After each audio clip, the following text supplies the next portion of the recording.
Assalamualaikum warahmatullahi wabarakatuh. Perkenalkan, nama Ibu Rani Nuraini. Ibu ngajar PPKN di SMP Muhammadiyah 6 Bandung. Di sini Ibu akan menjelaskan KD 3.2 mengenai isi dan makna pembukaan Undang-Undang Dasar Negara Republik Indonesia tahun 1945. Baik. Pada hakikatnya, pembukaan Undang-Undang Dasar Negara Republik Indonesia tahun 1945 terdiri atas 4 alinea yang masing-masing itu berisi hal berikut. Yang pertama, alinea pertama, yang kedua, alinea kedua, yang ketiga, alinea ketiga, dan yang keempat, alinea keempat. Selanjutnya, alinea pertama, bahwa sesungguhnya kemerdekaan itu ialah hak segala bangsa, dan oleh sebab itu maka penjajahan di atas dunia harus dihapuskan karena tidak sesuai dengan pri kemanusiaan dan pri keadilan. Pengertian alinea pertama di sini, hak kemerdekaan sebagai hak kodrat segala bangsa tidak secara langsung sebagai hak yuridis, tetapi lebih merupakan hak moral dan hak kodrat sebagai imbalannya. Kenapa? Karena segala bangsa itu harus memiliki kewajiban moral dan kewajiban kodrat untuk menghormatinya. Selanjutnya, di sini ada dalil objektifnya menyebutkan bahwa penjajahan tidak sesuai dengan pri kemanusiaan dan pri keadilan. Selanjutnya, dalam masih alinea pertama, pernyataan subjektifnya itu partisipasi bangsa Indonesia sendiri itu untuk membebaskan diri dari penjajahannya. Jadi pernyataan subjektif dan tadi dalil objektifnya. Selanjutnya alinea kedua. Dalam isinya itu yaitu bunyinya, dan perjuangan pergerakan kemerdekaan Indonesia telah sampailah kepada saat yang berbahagia, dengan selamat sentosa mengantarkan rakyat Indonesia ke depan pintu gerbang kemerdekaan Indonesia yang merdeka, bersatu, berdaulat, adil, dan makmur. Pengertian alinea kedua yaitu hasil perjuangan kemerdekaan Indonesia terjelma dalam wujud satu negara Indonesia, menyusun suatu negara atas kemampuan dan kekuatan sendiri, dimaksudkan untuk menujunya itu pertama visi nasional bersama dan misi nasional bersama. Kalau visi nasional bersama itu yaitu masyarakat yang adil dan makmur. Kalau misi nasional bersama itu bangsa Indonesia harus merdeka, bersatu, dan memiliki kedaulatan. Ya. Kemakmuran tersebut, kemakmuran di atas itu maksudnya tidak hanya dalam batas ukuran material, tetapi tercakup pula dalam suatu kemakmuran spiritual dan kemakmuran batin yang tersirat dari pengertian berbahagia. Selanjutnya, masih alinea kedua, momentumnya itu telah tercapai dan harus dimanfaatkan dengan baik. Kenapa? Karena kemerdekaan tersebut bukanlah hal yang cuma-cuma, dan tujuan akhirnya itu harus diisi dengan hal-hal yang bermanfaat bagi kelangsungan NKRI. Selanjutnya, alinea ketiga, atas berkat rahmat Allah yang Maha Kuasa dan dengan didorongkan oleh keinginan luhur supaya berkehidupan kebangsaan yang bebas, maka rakyat Indonesia dengan ini menyatakan kemerdekaannya. Ya, pengertian alinea ketiga di sini, motivasi spiritual yang luhur serta suatu pengukuhan dari proklamasi kemerdekaan tersebut, yaitu ketakwaan bangsa Indonesia terhadap Tuhan Yang Maha Esa.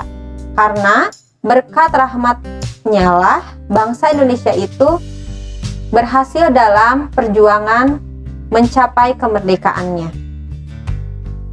Selanjutnya yang terakhir, alinea keempat. Kemudian daripada itu, untuk membentuk suatu pemerintahan negara Indonesia yang melindungi segenap bangsa Indonesia dan seluruh tumpah darah Indonesia, dan untuk memajukan kesejahteraan umum, mencerdaskan kehidupan bangsa dan ikut melaksanakan ketertiban dunia yang berdasarkan kemerdekaan, perdamaian abadi, dan keadilan sosial.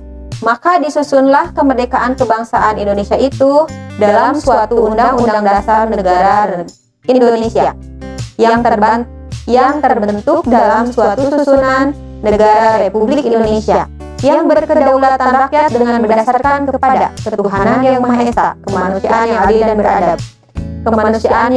dan beradab, persatuan Indonesia, dan serta mewujudkan suatu keadilan sosial bagi seluruh rakyat Indonesia. Pengertian dari alinea keempat tersebut di sini ada tujuannya. Tujuannya itu ada 4. Pertama, dari tujuan negaranya. Yang kedua, dasar filsafat negara. Yang ketiganya, ketentuan diadakannya undang-undang dasar. Dan yang keempat, bentuk negara. Selanjutnya, tujuan negara. Yang pertama, melindungi segenap bangsa Indonesia dan seluruh tumpah darah Indonesia, memajukan kesejahteraan umum, mencerdaskan kehidupan bangsa, dan ikut melaksanakan ketertiban dunia yang berdasarkan kepada kemerdekaan dan perdamaian abadi dan keadilan sosial bagi seluruh rakyat Indonesia. Selanjutnya, ketentuan yang diadakan Undang-Undang Dasar. Yang pertama itu bersifat konstitusional, yaitu mengharuskan negara Indonesia untuk diadakannya Undang-Undang Dasar Negara Indonesia. Ketentuan dalam alinea keempat itu merupakan dasar yuridis bahwa pembukaan Undang-Undang Dasar 1945 ini merupakan sumber bagi adanya Undang-Undang Dasar tahun 1945. Selanjutnya, bentuk negara. Di sini, bentuk negara itu menyatakan bahwa negara Indonesia adalah republik yang berkedaulatan rakyat, berkedaulatan rakyat. Negara dari, oleh, dan untuk rakyat. Dengan demikian hal ini merupakan suatu norma dasar negara bahwa kekuasaan adalah di tangan rakyat. Jadi semuanya itu, republik itu dari rakyat, oleh rakyat, dan untuk rakyat. Pengertiannya seperti itu ya. Dilanjutkan. Terdapat dasar filsafat negara yaitu Pancasila.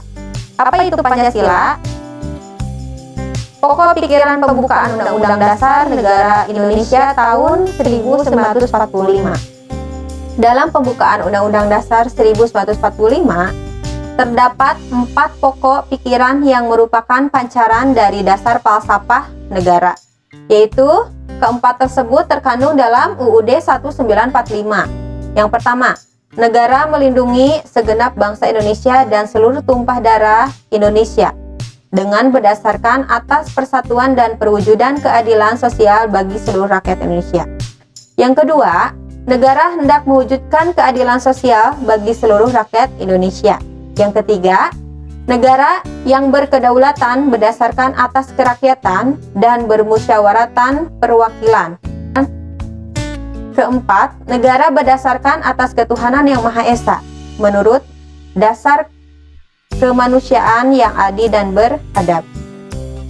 Oke, terima kasih. Mungkin itu yang dapat Ibu sampaikan tentang isi dan makna pembukaan Undang-Undang Dasar Negara Republik Indonesia tahun 1945. Baik anak-anak semuanya, sebelum Ibu mengakhiri pengertian dari makna dan isi Undang-Undang Dasar 1945 di sini, Ibu akan memberikan pretest pada kalian. Yang pertama, sebutkan misi nasional bangsa Indonesia bersama menurut yang tadi Ibu jelaskan sebelumnya ya. Yang nomor 2, sebutkan 2 makna utama dari alinea ke-3. Dan yang ketiga, soal yang ketiga, yaitu jelaskan pengertian dalil objektif dalam alinea pertama di pembukaan Undang-Undang Dasar 1945. Sekian pemaparan dari Ibu mengenai isi dan makna pembukaan Undang-Undang Dasar tahun 1945. Mudah-mudahan pemaparan Ibu ke depannya ada manfaatnya untuk kalian. Wassalamualaikum warahmatullahi wabarakatuh.